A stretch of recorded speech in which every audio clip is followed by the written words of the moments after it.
बिस्मिल्लाहिर्रहमानिर्रहीम। अस्सलाम वालेकुम।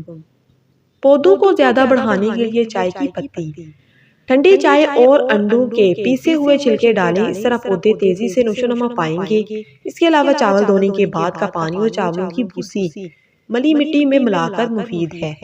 कागज का टुकड़ा या आटे की टिकिया सालन में डालने से सालन का नमक कम हो जाएगा। अल्युमिनियम के बर्तन में इतना पानी डालें कि अंडे उसमें डूब जाएं। उसके बाद पानी उबाल कर चूल्हे से नीचे उतार कर उसमें अंडे 5 से 7 मिनट तक रखें। बाद में अंडे निकाल कर नमक मिर्च लगाकर खाएं। पुलाव बिरयानी के लिए जब प्याज के लच्छे फ्राई करें तो इसमें थोड़ी चीनी छिड़क दें।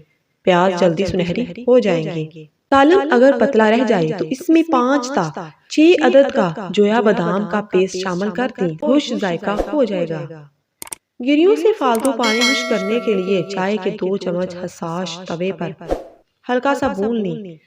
अब इसका पेस्ट बनाकर सालन में शामिल करें और हल्की आंच पर पका लें। सालन गाढ़ा हो जाएगा।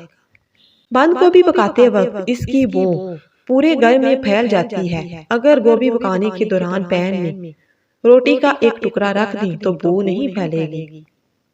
फ्रिज में रखने से मक्खन सख्त हो जाता है। अगर इसे इस्तेमाल से पहले कश कर लिया जाए तो वो गरम टोस्ट पर आसानी लगने के अलावा मैदे की डो में भी अच्छी तरह गुन जाता है।